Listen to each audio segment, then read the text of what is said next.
Hi, everybody. My name is Victoria Loeb. I am an English teacher and instructional coach at Grayslake Central High School. Thank you for joining me as we block in, as the kids say, and talk about ways that we can maximize student focus and student retention as we operate within the block schedule.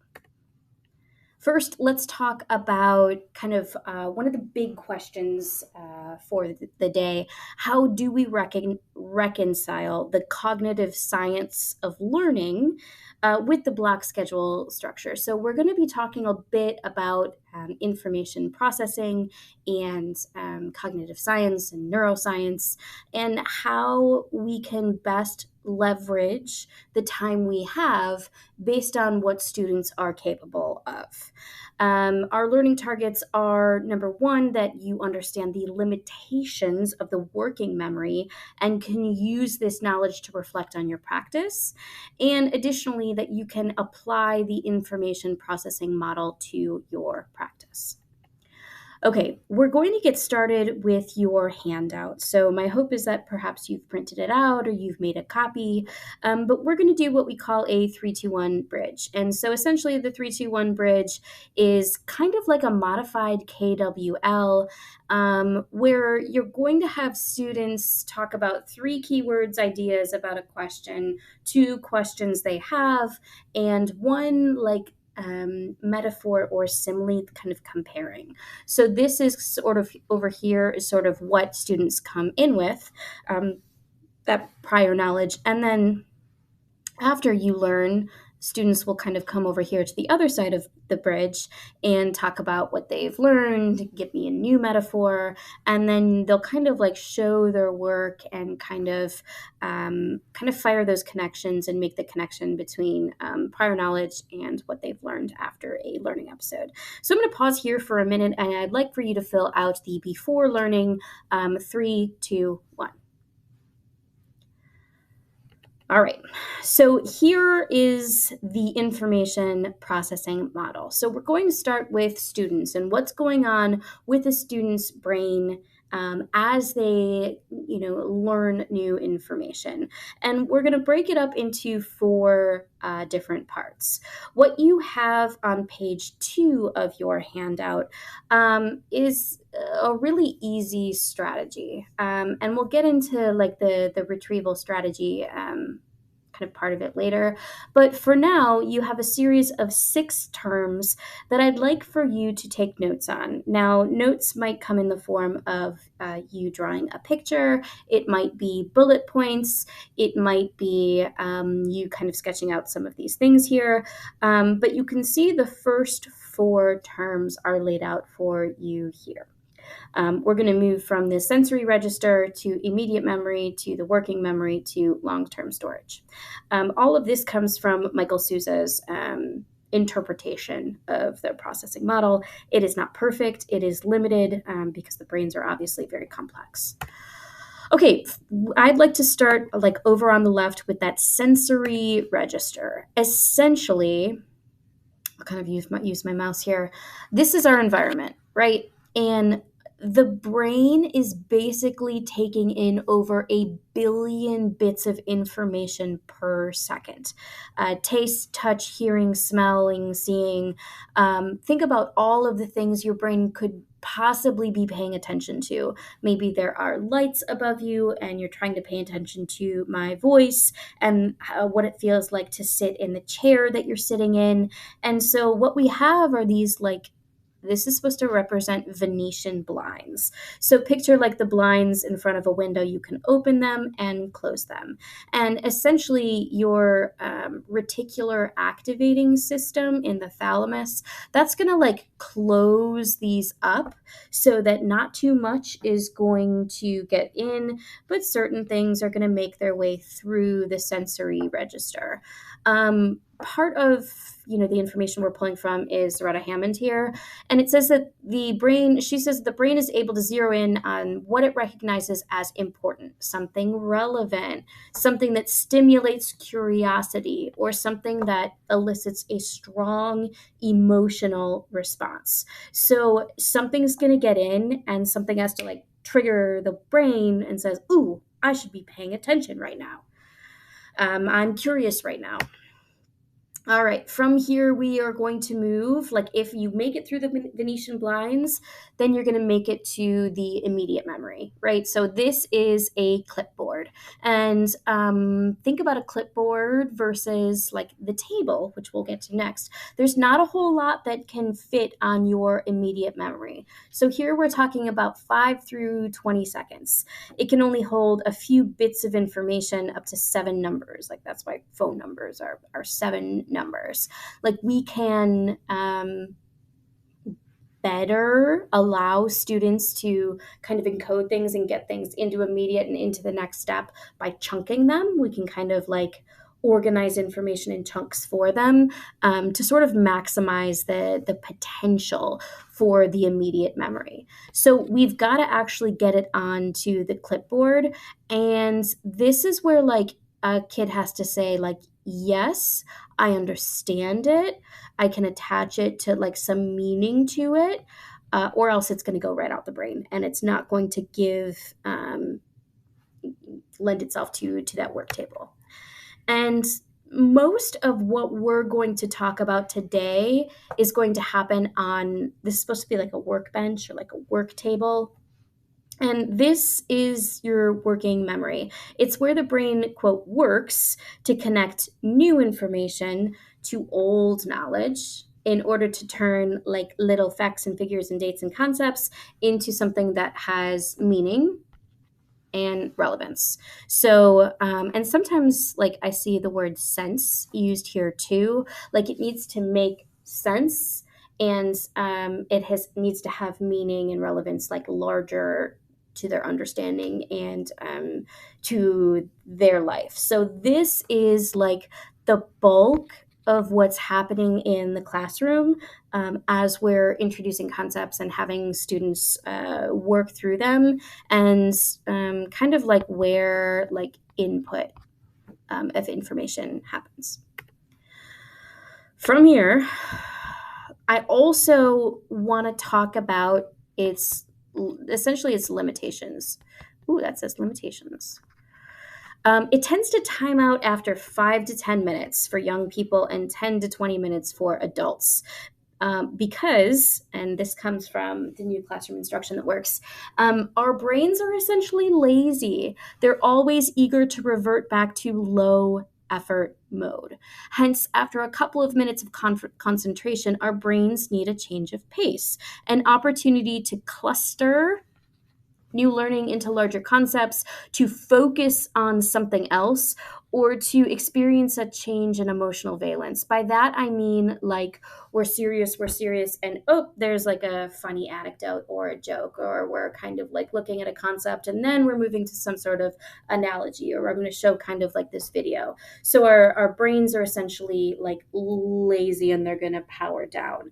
And I think that one of the biggest implications I see here as I'm thinking about neuroscience and how that applies to block is that this is very limited. We're looking at like 10 to 12 minutes before the brain needs to like pause and do something called consolidate. And we're going to get into that in just a minute, but essentially like we'll get into that in a minute. Sorry. All right. Additionally, it looks like the bottom of my slide is cut off, but here we have the filing cabinet, and essentially this is long-term storage, and the goal is to get it like from the work table into the filing cabinet, right? And so to get it to store it, oftentimes the information won't go into the filing cabinet unless you actually take time to consolidate the information. If you're lecturing and kids don't have time to process and make sense of it and attach it to old information and sort it, it's actually not going to make its way here. It's going to make its way right out. And essentially we have 24 to 48 hours to review revisit and apply what we've learned. And every time we use our new knowledge through deliberate practice, the new sparse neural pathways, that was no, like it says something like, it was no more than a footpath, now becomes a really worn path. I'm going to pause here for a second and think about the ways in which this information processing model, from the sensory register all the way up through long-term storage, confirms what you know or challenges your practice. And now for something completely different. I'd like for you to think about this for just a minute. I'm going to give you a chart, and I want you to process. Go ahead and pause the video if you need to. Now you might be thinking, why is there this like chaotic neutral good interpretation of sandwiches? Well, here is essentially my argument. Let's say you chunk information into 20 minutes. There's number one. This is like a 20-minute chunk, 20-minute chunk, 20-minute chunk, 20-minute chunk. According to Sousa, if right here, if you go off task and you switch and do something that's like a little bit out there between tasks, what he found is that here you have higher retention rates and higher focus.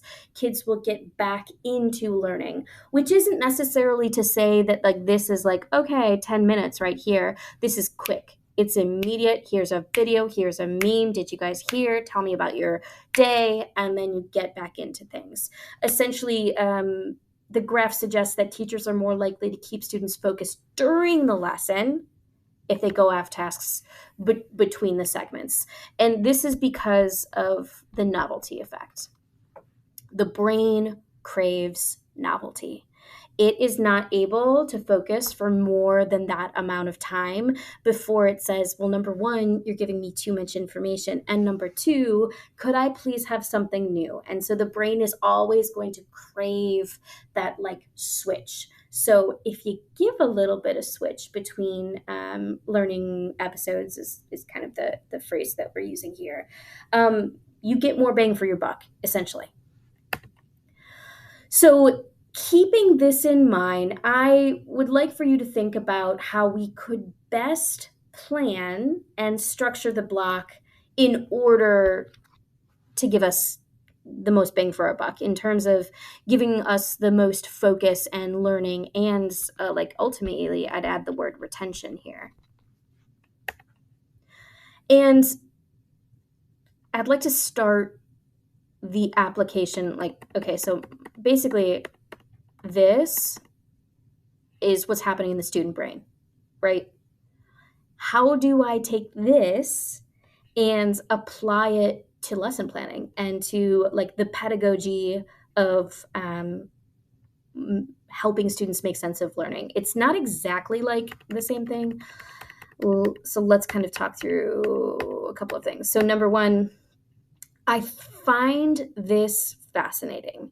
If I were to give you like a list of random sets of letters that don't make up words, they don't like T, C, X, and then there's like Z, F, B, and I gave you a whole list, and I said you have 10 seconds to memorize them, and then I want you to rewrite them.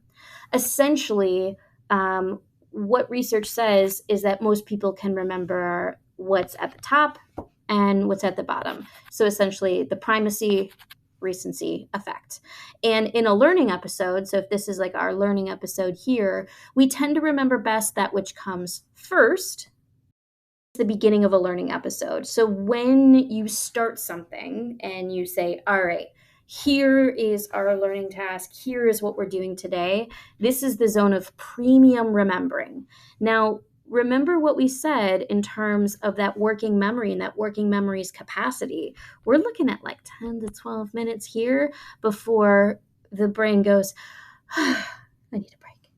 And then we get back to that like consolidating, that like, how does this work in terms of what I already know, and how does it compare, and how can I sort and chunk it? And so this is the second most remembered thing here. So you can kind of see retention is at highest here, and then a little bit lower there. This is what David Souza kind of says in terms of timing of it. So this is retention, and this is 20 minutes. So if this is the degree of retention, he uses these terms prime time and downtime. And prime time is essentially like, ooh, high remembering. Downtime is like, the brain is going to cycle down here a little bit, and there is prime time number 2. I like to call this like consolidation. He will also call that closure. So here's this chart again. Essentially, prime time 1, most retention is going to take place here. This is new material, and it should be, I don't know if this is going to make sense, but like accurate. If students are going to remember this most, and you are lecturing or they're reading or they're watching a video, like, you want to maximize this time because students are going to remember it most. Downtime does not mean do nothing. Retention is difficult, but it doesn't mean that the brain's not doing anything. Here's just where you have to acknowledge that there needs to be a pause in new information. And then prime time 2 is consolidation. Again, it's also called closure. And it's the second most powerful learning position. It's a little bit shorter than the other one. And this, like, it can be collaborative, but Souza also recommends that this is students being able to kind of sort the information in their brains. All right, so here's why it matters. And I'm going to go back to that working memory box. Your working memory is going to time out after 10 to 20 minutes, right? That's as much time as you can get. I love the metaphor of, like, can you picture like Jewel, where you bring your big jug? I don't know why I said jug. Like your jug of coins, and you feed it in, you feed it in, you feed it in. But at a certain point, the machine's going to say, and to sort like what you just put in me. Can you please stop for a moment before you add in new information? I see this as really similar. In terms of like I guess a metaphor. They need a change of pace after a few minutes of concentration, sorting, chunking, organizing, and making sense of the new input. Now, if we lecture for 30 minutes and we don't give them a break, their brain's going to take it anyway. You might be teaching, but they will not be learning. Hence, attempting to cram as much teaching as possible into a single class period is counterproductive. Students retain more when giving time to process and apply new learning. So it's not about it's about just like reallocating time in order to maximize retention, right? Okay, I'm going to give you 3 different pie charts. Pie chart number 1 is a 20-minute learning episode. All right, so let's say I chunk information. I've got, 10 minutes of that prime time input, and then I give some time to consolidate. Of like all of the prime time, the brain is able to retain about 90% of those minutes. And about 10% is that downtime, or the time when the brain is going to cycle down before it kind of picks back up and begins consolidating. Now, if you were to increase your learning episode to 40 minutes, your prime time would be about 30 of those, and then downtime is 10, which doesn't sound that bad. But when you start to like compare these two, we're looking at 10% of the time, so like 2 minutes versus 10 minutes of the brain just not able to take in new information.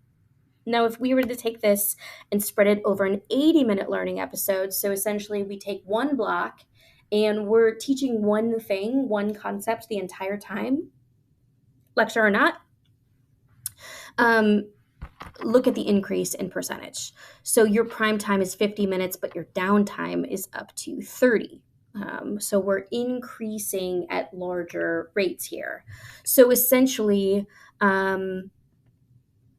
I want to take this next and then talk about how I actually lesson plan with this in mind.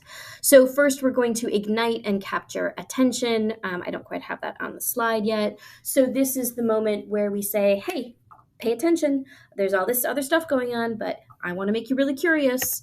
And then from there, we have the input. You are giving your new information. From there, you consolidate and allocate some time for students to make sense of it.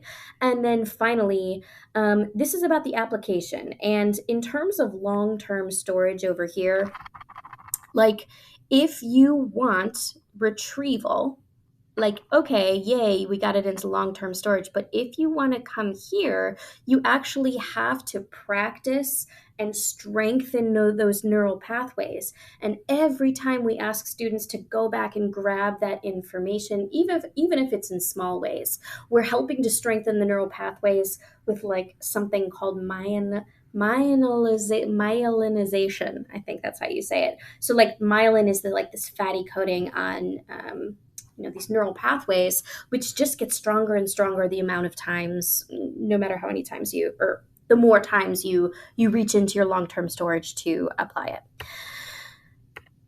So essentially, here are our key takeaways before we have you engage in your kind of final processes. As lesson time lengthens, the percentage of downtime increases faster than prime times. The information is entering working memory faster than it can be sorted, checked, and it accumulates. This cluttering interferes with the sorting and chunking and reduces the learner's ability to attach meaning, thereby decreasing retention. So essentially, that's not saying block is bad. I want to be clear on that. That's saying like one concept over 90 minutes is not going to give you the greatest rates of retention and focus in the classroom. Now, when we're lesson planning, here are those 4 chunks again. So we have ignite, here's the novelty factor, here's curiosity, here's relevance. From there, Hammond actually calls this chunk. We can't feed students too big of a chunk. They need little bite-sized. Remember that metaphor of like I guess not a metaphor, but like that idea of a phone number. So like, seven pieces of like information to chunk, and then they're going to consolidate it. She calls this chew. So she says ignite, chunk, chew, and then they need time to like chew on it, process it, become fluent with it, embed it, and encode it to get it to your filing cabinet. And when you are reaching from your filing cabinet and you're moving into that application, you're moving into the higher steps of Bloom's or DOK, you're putting it to use, you're reviewing it, practicing it, putting it into use. So we can call this ignite, input, consolidate, apply, or ignite, chunk, chew, review, which is kind of a nice way of thinking about it as well.